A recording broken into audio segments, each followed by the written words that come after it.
It's a great pleasure for me to introduce Professor Carpinteri. I have to say at the beginning that he's for me a point person from the academic point of view. He moved to the Politecnico di Torino in 1986 as a full professor and became the chair of solid and structural mechanics, as well as the director of the fracture mechanics laboratory. During this period, he has held different positions of responsibility, among which head of the Department of Structural Engineering and founding director of the Postgraduate School of Structural Engineering from 1990 to 2014. Professor Carpinteri was a visiting scientist at Light University in USA and was appointed as a fellow of several academies and professional societies, among which the European Academy of Science, the International Academy of Engineering, the Turin Academy of Science, the American Society of Civil Engineers. He is presently the head of the engineering division in the European Academy of Science. Professor Carpinteri was the president of different scientific associations and research institutions, the International Congress on Fracture, the European Structural Integrity Society, the International Association of Fracture Mechanics for Concrete and Concrete Structure, and others. He's member of the editorial board of 15 international journals, and is the author and co-author or editor of about 1,000 publications, of which more than 400 are papers in the referred international journals, and 54 are books and journal special issues. Professor Carpinteri, finally, received numerous honors and awards, such as the Robert Lermite Medal, the Griffith Medal, the Paul Paris Gold Medal from ICF, the Doctorate Honoris Causa in Engineering from the Russian Academy of Science. Well, and the title of this closing lecture is Funicularity in Elastic Domes, Coupled Effects of Shape and Thickness. Good afternoon to everybody. I have to thank the chairman for the very nice introduction, and also the organizers for inviting me to give this talk. Yes, the title was already read by Professor Manuello. I can add that the main goal of my presentation is to show how much important is the static kinematic duality to put this problem in a rational way. My co-author is Dr. Federico Acornero, who is in the audience. Next, thank you. So this is a very general concept. So I start from the most simple example, usable for our goal, is the rectilinear beam. It's very well known, but we introduced the symbol and the concepts. You see three equations. They are the three equations of indefinite equilibrium. The first is, of course, the equilibrium to transverse translation. The second to axial translation. The third to rotation about yes, the rotation. We are in the plane, of course. So the symbol represents T is the shearing force, N is the axial force, M is the bending moment. You have these operators, they are derivatives of the static characteristics. And in this equation, Q, P, and M are the distributed loadings. The next, thank you. So this is they are the same equations, but reported in a operator matrix form, which is very interesting because we immediately see that they are three equations in three unknowns, T, N, and M. Is in some way we can say is isostatic or better to say statically determinate problem. So it means that we can solve the problem of the beam only by statics. And you see that it was very interesting that the three operators, the derivatives, are on the diagonal of the matrix, 3 by 3. And only one algebraic term is present in the matrix, exactly -1, which obviously is related to the fact that the shearing force is the derivative of the moment, as everyone knows very well. But it's a quite original way to present the problem. Please, the next. About the kinematic problem, we see that it's very important to define gamma, y, sub y, if you want, but gamma is the shearing strain. Phi, in the second sketch on the right, phi or phi x is the rigid rotation of the beam segment. And through these two quantities, we can define the differential of the transverse displacement. You see dv, which is the summation of the two terms. And finally, we have that the derivative of the transverse displacement with respect to z is equal to gamma minus phi. It's important to observe that gamma is a deformation and phi is a generalized displacement. It's not a marginal thing. Okay, the next, thank you. So they are the kinematic equations. It means the definition of the three deformation, shearing strain, axial dilation, and curvature through the three displacement. No, V is the transverse displacement, W is the axial displacement, phi is the rotation. And in between there is the kinematic matrix, which is in some way we can say the transpose of the previous one, the static matrix. But there is a difference. We have all the same, the three derivatives on the diagonal, but the unity, in the first case, it was a -1, so negative. Now it's positive. So the rule is that we have to change. There is a very important reason that I cannot have not the time to explain, but we can say that we have to change the algebraic sign to the algebraic operator. No, you see that of course the derivatives don't change their sign. Okay, so there is a strict relationship which we call it static kinematic duality. So the next, thank you. What happens when we have a curvature? The situation is a little changing, not so much. You know that we have three equations of equilibrium, very analogous to the previous one, so I don't explain in the detail. We can see only the differences between this situation and the previous one.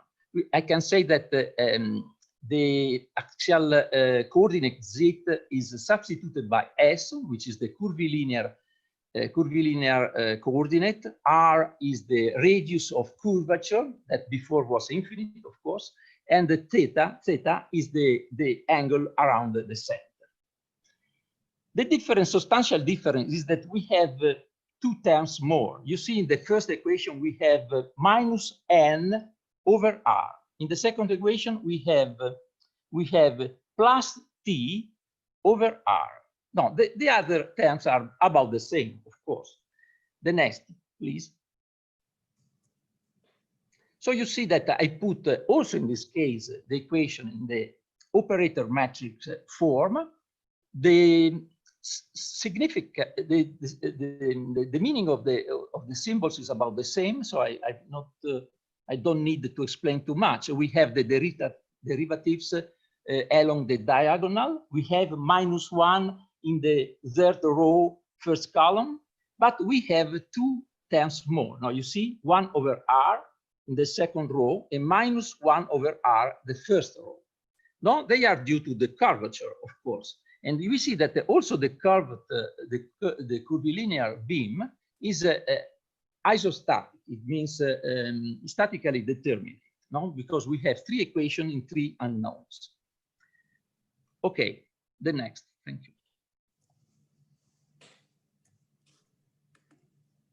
About the kinematic problem, we have to distinguish, of course, they are represented here, two fundamental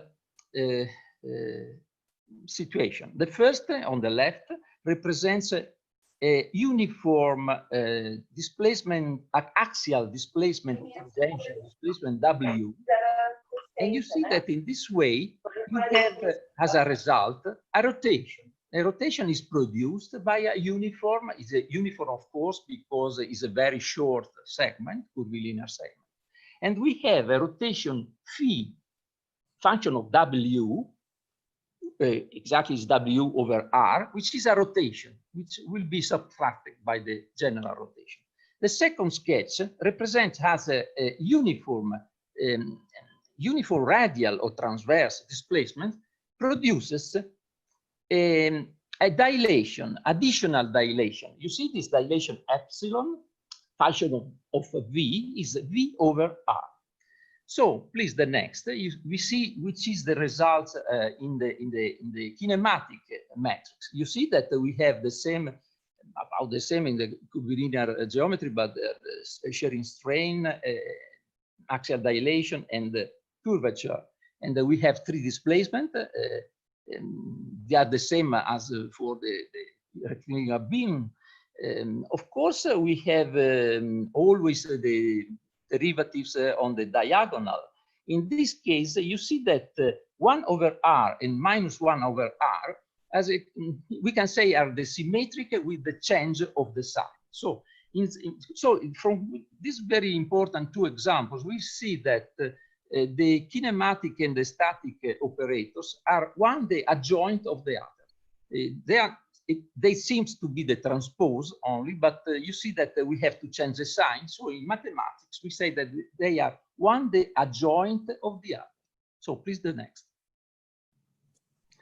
The next case, the next slide that I don't see now. The next slide. Yes.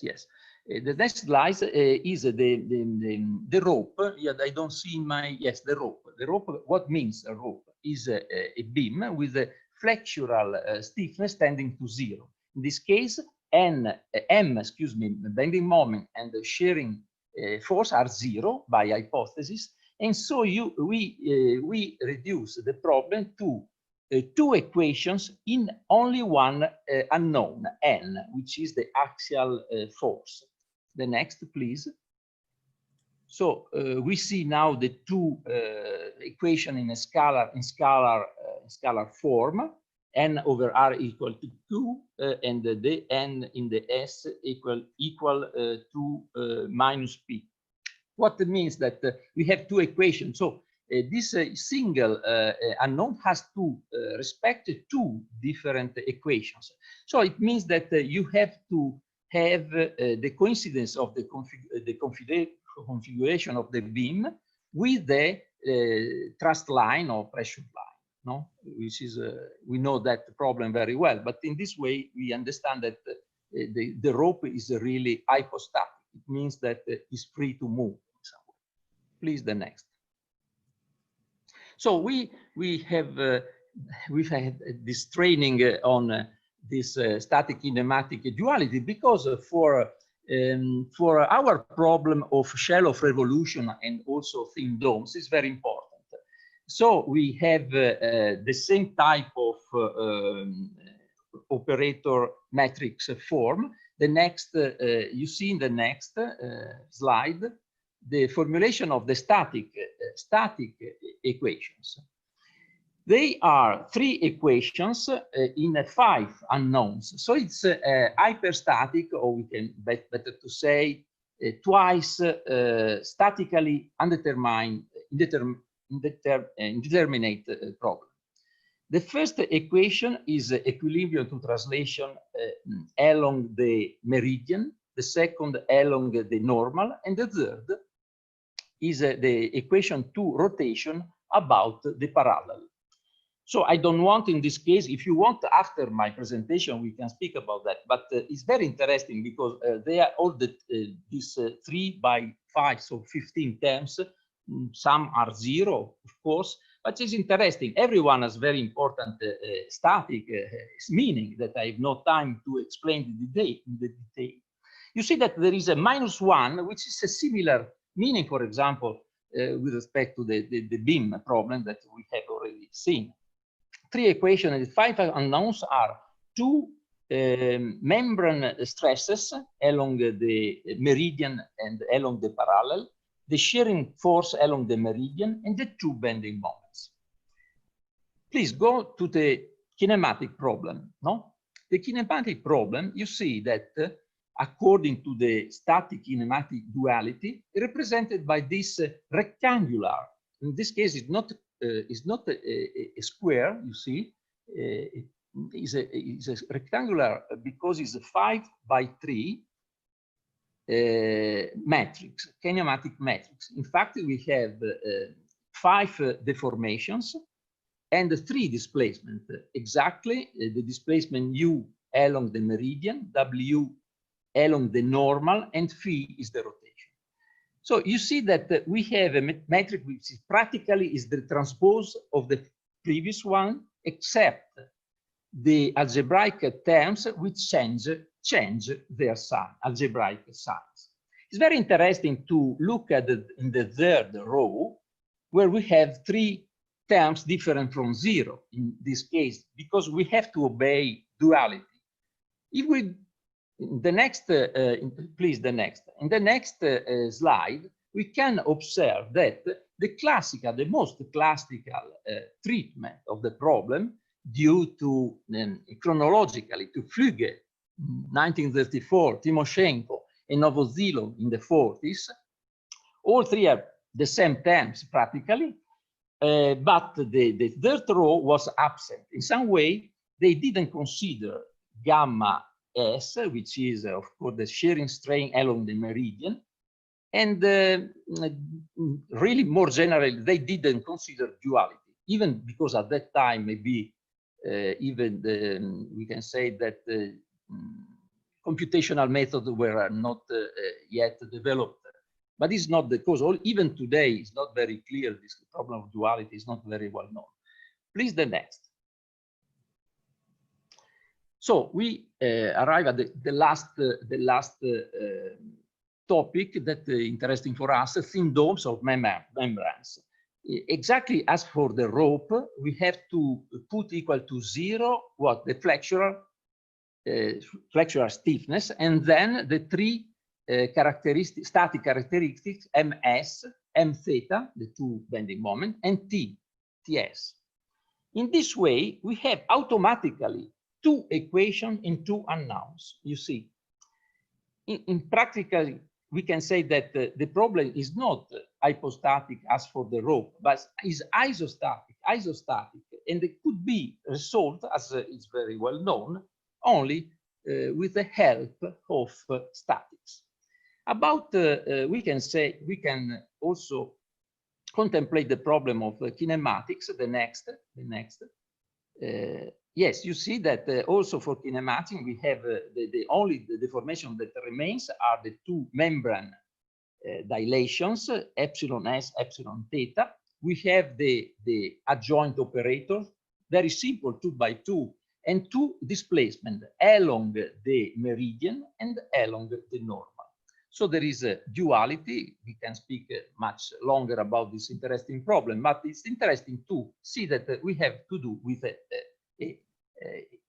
isostatic problem. So I go to the conclusion. Of course, now the first conclusion at least is that, as we have already said, that when the flexural stiffness goes to 0, tends to 0, we have that the arch problem, which is isostatic, drops to the problem of the rope, which is excuse me, actually is isostatic, which is hypostatic. No?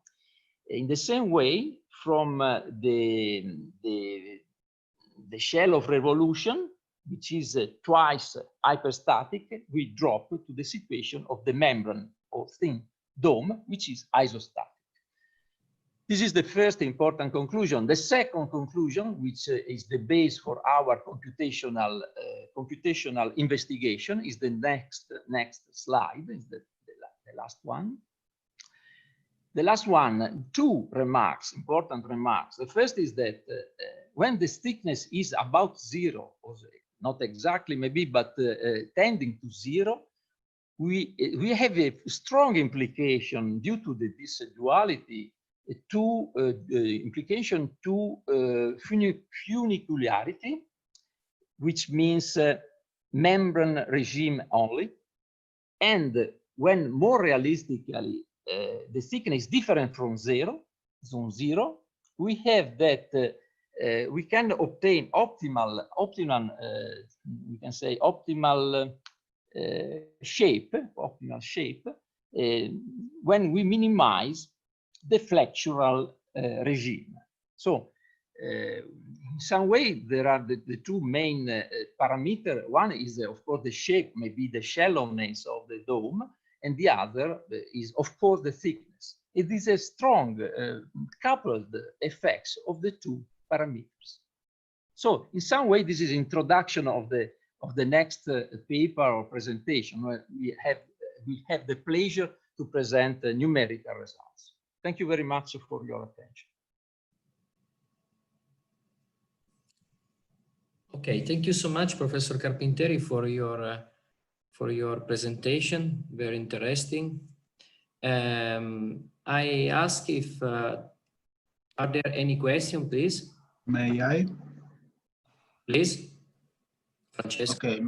Yes, I've seen that Stefan also wants to ask, and maybe this is the same question, because we worked together on this topic. No, and so if Professor Carpinteri has some also some experience with the effect of boundary conditions, because he talked about the differential equation behind the shell structures, but also we have seen together with Stefano that boundary conditions also matters a lot on the funicularity, of course. Yes, of course. Yes, in some way, if I can answer, no? I think that you are right. The third parameter, just to not put the thing in the most complex way, I didn't mention about the orientation of the constraint, maybe roles that may be oriented in an optimal way. Also in that case, for example, tangentially to the border of the shell, of course. So in some way, I think it's quite simple to say that the optimal orientation is the orientation for which the roller is the roller, maybe other of course constraints, but in that case there is not any problem. In some way we eliminate the problem when there are of course fixed boundaries, means clamped or maybe yes, clamped at the border. The shell is clamped at the border. Of course, we have some we can say some area which is tending to zero, is shrinking when the thickness is decreasing, and where we have a flexural regime, of course. Yes. Okay, thank you. Other question, please? reality, my question was a little bit different, that maybe much more on request for a comment, an additional comment, because if you, of course, you are considering shells of revolution, and if you consider symmetric loads and with the dead symmetry of geometries, you anyway obtain. So of course you have the equations that you shown in the case of membrane regime. But if you consider non-symmetric loads, for instance, you should have, in any case, a statically determinate problem, even if could appear shearing components in the membrane stress, in the membrane internal forces. But I'm not sure, and so I ask an additional comment in this way about the kinematics in this. Yes. No. Yes. Interesting question, because of course you are right. I implicitly consider symmetry also for the loading. You are right. Just to put the problem in the simplest way. Of course, if we consider more general problem with non-symmetry in the loading, or even not symmetry in the geometry, no, maybe a generic shell, no, generic shell or generic dome, membrane.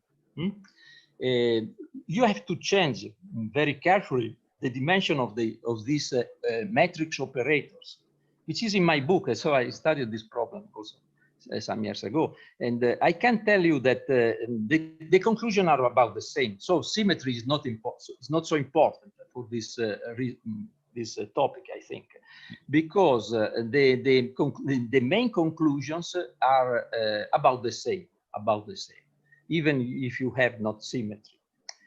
What is more likely maybe that you maybe have as a solution, optimal solution, a membrane solution, so funicularity, but part of it partially is intention. So not only compression as the civil engineer usually hope, but of course also the spherical domes have the bottom part is in tension, so it's not particularly strange what I'm saying.